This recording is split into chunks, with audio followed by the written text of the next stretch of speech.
Yeah. Hello, this is Tim Campsell at Action Coach Business Coaching with my Survive and Thrive Business Spotlight series.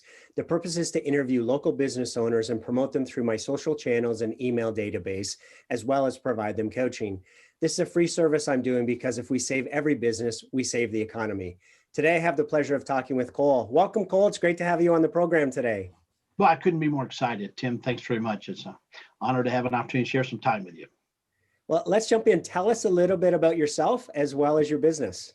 Okay, great. Well, I'm the owner, operator, franchise owner. Strategic partner is the name that I'm given, but from Schooley Mitchell. Okay, Schooley Mitchell is the largest cost reduction consulting company in North America. The scope of my operation is the entire state of Indiana, Kentucky, and Texas. Fortunately, in our model, I'm not hamstrung in the sense that I can survive and thrive, right? If I can be helpful to someone who's outside of that footprint, I'm more than able to do that. And certainly based on a relationship with you or your audience, I would be delighted to roll up my sleeves and do whatever I could to help people, kind of make it through this challenging time. I love the thrive and survive. When you were saying it, I thought to myself, is that a pandemic concept, or was that pre-pandemic? And then you explained it. It's we're rallying the troops to try to figure out ways in which we can be successful, and any way that we can put a shoulder to the wheel in that, in the expense reduction area, we'd be happy to. Yeah, fantastic. So Cole, how long have you been in business for yourself? Well, it's an overused term, but a kind of a serial entrepreneur, right? I'm trying to remember a time that I wasn't, in business for myself. It goes way, way back. Okay. The truth is, I've always found that for me anyway, that it's best to be in an entrepreneurial situation. With Schooley Mitchell, it's particularly unique because I've never been involved with a franchise concept before, but I'm able to have the value of 22 years of experience, 23,000 existing clients who last year we saved $360 million for. Wow. And so it's wonderful not to start a business and go, what are we going to do with a logo? What about a website? What's the name? All the foundational stuff, to have those I's dotted and T's crossed and a path to run on allows you just to get out and serve, which is where I spend most of my time now. Fantastic. So great segue. Who do you serve? Really, who's your best client? And we call that a target audience. Yeah. Schooley Mitchell would give you the answer that because we're involved in saving businesses money and what is oftentimes thought of as their fixed expenses, or the cost of doing business stuff like outcome and merchant services or waste or shipping or other things, e-signature and energy, a host of other stuff, that any business that has a phone or has a credit card or accepts a credit card, anybody that has a dumpster behind their building is a potential prospect. And that there's some truth in that. We definitely have a kind of a core business, but I would say for the audience here, Tim, if they're associated with you in some fashion, and they're in need, okay, that they're challenged, as so many are with the pandemic, that I would set a lot of that aside in terms of what our normal thresholds might be, and just kind of rally to their aid. There's no business, I would imagine, that you touch that couldn't benefit from a discount of 25 to 35%, and that's what we average in 6 or 8 different strategic categories. And we used to say as a company that we were in the business of saving people money. Yeah? And now what I'm finding, your intro, that what we're doing is we're saving businesses in many cases, literally. And when we're not saving the business in terms of keeping the door open, we're, to use consultant speak, we're preserving human capital. Tim, what's that? It's allowing mommy and daddy to still be able to pay for the roof over their head, feed their children, provide health care, educate them, and the like. And so we're pretty passionate right now because I'll say this a little bit sheepishly, and me off camera, sheepish isn't my best, right? But we're actually buoyed by the pandemic. So many people are hurting that it actually has helped us, because when top line revenues end up being hamstrung, Tim, what's left? If you're going to favorably impact your P&L, or you're going to survive and thrive, to go with your message here, it's expenses. Yeah. And anybody that is some way touching you through social media, a client of yours, or someone that's in your sphere of influence, a call to us, and we'll rally to their aid. Fantastic. Thank you so much for that. You mentioned it earlier, but I think it's worth mentioning again. How much did you say on average you save clients' costs? A hard average, if we just throw everybody into a melting pot, is 28% in a plethora of categories. Okay, almost all the time. The Pareto principle, right? That 80% of the time, you're going to get results, in our case, between 25 and 35%. So in waste, as an example, in Indiana, we're saving 42% on average.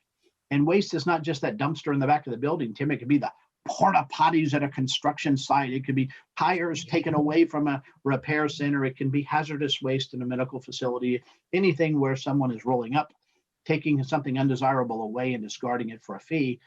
And a 40% savings on a line item category can really make a big impact anytime, right? You're a seasoned business guy, right? Anytime, but maybe more now than ever.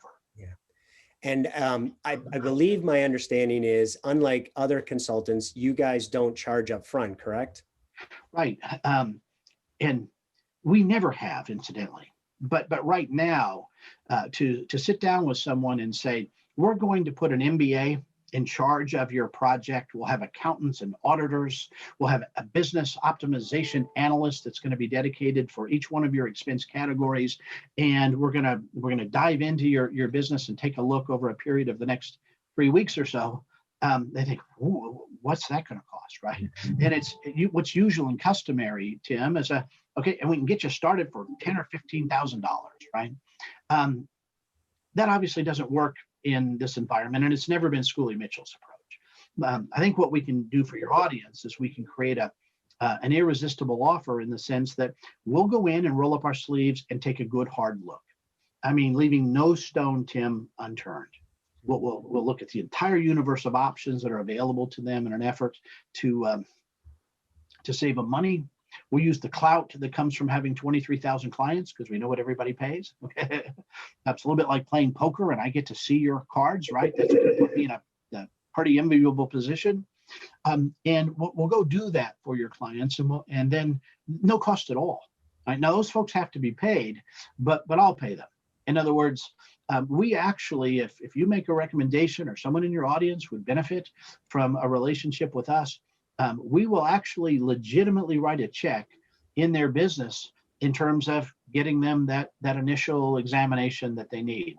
Moreover, when we turn in our work product, right, when we give them our recommendations, they don't even have an obligation, Tim, to accept those recommendations. We could do all the work, and they could say, boy, this is an exhausting effort, Cole, but it's just not for me. And we'd be willing, Tim, to simply shake hands and leave friends.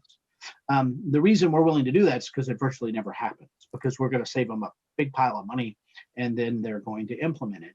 But the most important point is that they're kind of in control every step of the way.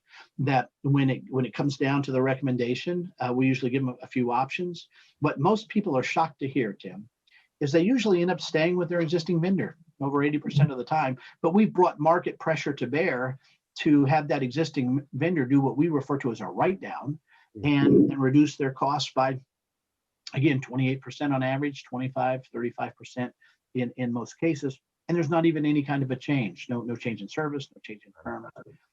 So your clients and those that you touch with this interview will have a big savings and very little at stake in terms of risk.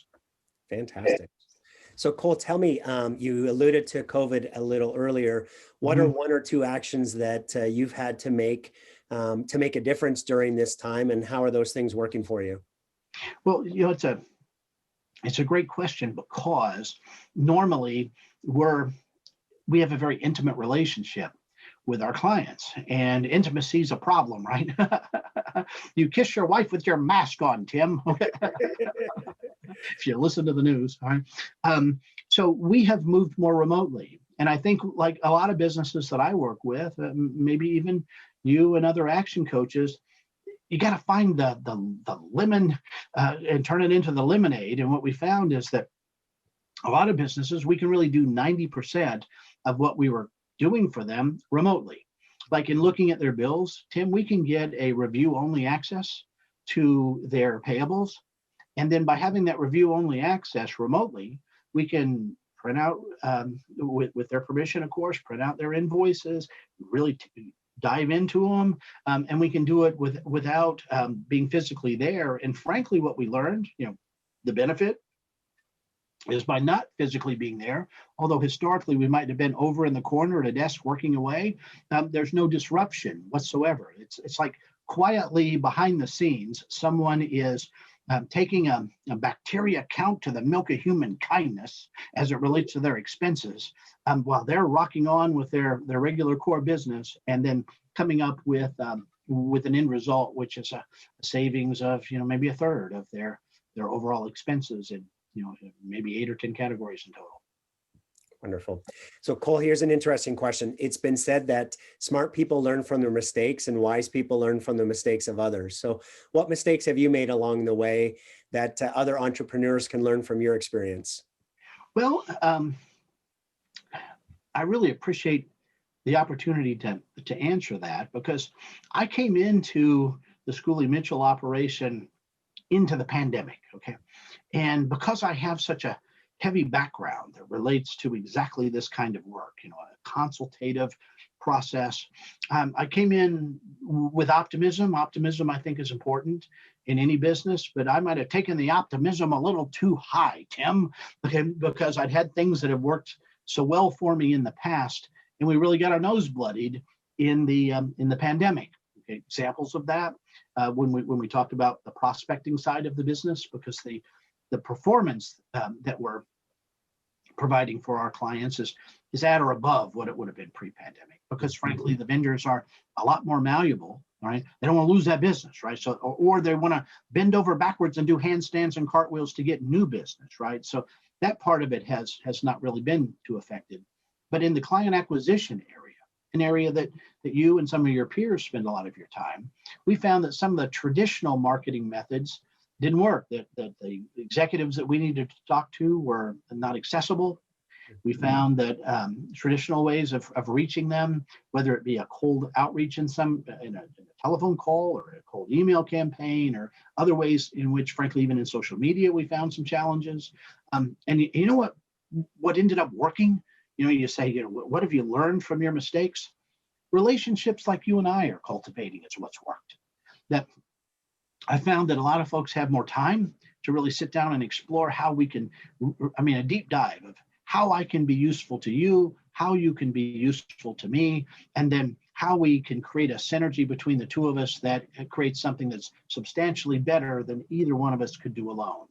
And although I had some big stutter steps because I was trying the old stuff that always worked, Tim, when I shifted to spending 90% of my efforts in working with and contributing and cultivating relationships that are leverageable for my affiliate, for the alliance, and also for Schooley Mitchell, the rocket left the path. Fantastic. Thank you for sharing that. Second last question here, Cole. I'm going to get your contact information to include when I post this interview. Anything else that you'd like to add to that? Any type of offer, or how can people take advantage of that initial consultation? I think I have something real important for the audience, your clients, those that you have influence with, Tim, and I don't think it's something that most of them would know. And I think it's game changing, and I think that's really overused. In this particular case, I believe it's game changing, and so let's draw them in for this. Okay, any business owner that has any vendor relationships that are longer than 6 months old, in every single case, no exceptions, they're paying more than best-in-class prices. Because best-in-class prices, as of this recording, are wildly different than they were a year ago at Halloween 2019. They're just wildly different. So if you're in an agreement from 19 or 18 or 17, you're paying more than is necessary. The other thing that's kind of interesting about Schooley Mitchell, we've all heard, right? Tim, have you ever said to someone, you don't know what you don't know, right? We've all heard this, right? Okay. As it relates to this area, and our focus is pretty narrow, right? We actually do know what you know. And what I mean by that is that because of the tentacles, the fact that we have 23,000 clients and on average have about 7 contracts with us, we're handling 7 different things for them. 23,000 times 7 is pretty easy math, right? And so that's the number of contracts we manage. So we know what everybody pays. Yeah. That being the case, we also know when somebody's hurting out there, a vendor, and they come up with they powwow the team and they say, listen, let's hold everybody we can on the 2017, 18, and 19, those lucrative contracts, but we're having heavy attrition, Tim, and we're having sales is non-existent, flat. Okay, so what we want to do is create new business, even at a sub-profit level. A lot of these are publicly traded companies. They have access to funds, but they don't want to scare away their investors, their stockholders with a mass exodus. So they aggregate their numbers, bring people in at a very low rate. And the plan is, the backroom plan, okay, is we'll nurture them over time and bring them to profitability when the world starts spinning again. The opportunity for your audience is by allowing us to kind of take a look at that. Here's what will happen. We will contact their existing vendors or competitors to their vendors, and we'll say, we want this price for Tim Cancel's friend. If they know Tim, they get the special price, right? And they go, well, we don't know that. We don't know anything about that. And you would think, well, they're bluffing, right? But the reality is they're not bluffing. That we deal at a higher level in the business, and they actually don't know the people that your audience is listening to. They don't know the people that know the super duper deal, right? And they go, it's not on our website, it's not on our rate card. And we'll say, well, check with your supervisor and check with your supervisor's supervisor. And they come back and they say, nobody has any, you're confusing us with another company. And then, Tim, this is what I want your people to get. We'll say, look up this account number in Peoria, Illinois. And then look up this account number in Sarasota, Florida. And this one in Portland, Oregon. And this one in Cleveland. And this one in Lexington, Kentucky, and on, right? And we say, all of those people, Tim, just last week got that deal that you don't know about with your company. Look them up. Okay. And they go, and then they're backed into a corner, Tim, and your client or someone that has the good fortune to touch you in some way, so they have access to this information, ends up paying a price that is far below what their competitors are paying. And right now in the pandemic, there's attrition, right? There's businesses that are going away. We all know that. The ones that tighten up and they lower their expenses to the maximum degree are going to be likely the ones that are going to stay, Tim. And if they're paying less for goods than their competitors are paying, the chances of them being the one being able to stay is far better. Right. And then when there is the attrition from the people that are not paying best in class prices, but because they know Tim can sell, they are paying best in class prices because they have access to this information, then when the world starts spinning again, they'll not only buoy back to where they were at before, but they, based on being tight and solid, they'll be able to pick up the business that was out there that was being served by those that were not able to, what'd you say, survive and thrive through the pandemic. Fantastic. That is awesome. Thank you for sharing that, Cole. So last question here. Tell me, what is most inspiring to you today during all of this crazy environment? I think the resiliency of entrepreneurs, Americans in general, but I honestly believe that the entrepreneurs are a different cut than Americans in general. And I think Americans in general are awesome as it relates to the world, right? But the entrepreneurs that are like never say die, right? That they get knocked down and they get back up. I've seen through my clients some adversarial situations that my clients have had to encounter. I bet you've seen exactly the same thing. And maybe I didn't have the optimism they had for their situation, but I almost was like, oh, are they going to shrink from this? but they didn't. They faced it, Tim. Maybe this is an insurmountable obstacle, it looks like, but they tunnel under it, or they figure out a way around it, or they go to work right away on climbing over it.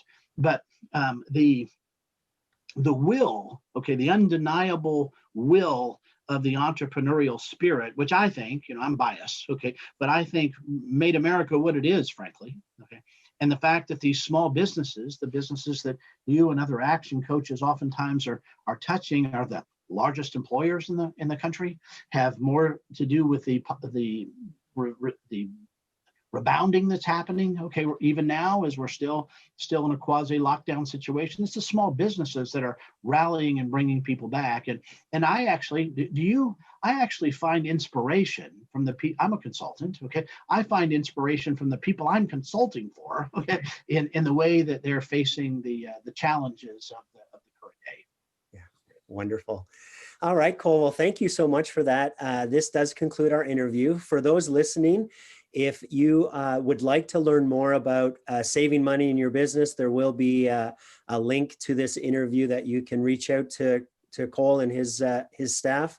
Also, if you heard some things in this interview that maybe you're struggling with, things that you'd like to talk through, I offer complimentary coaching sessions to be able to work through those challenges and get you to a better place. Cole, it's been a pleasure learning from you this morning. Appreciate your time and wish you tremendous success. Thanks very much, Tim.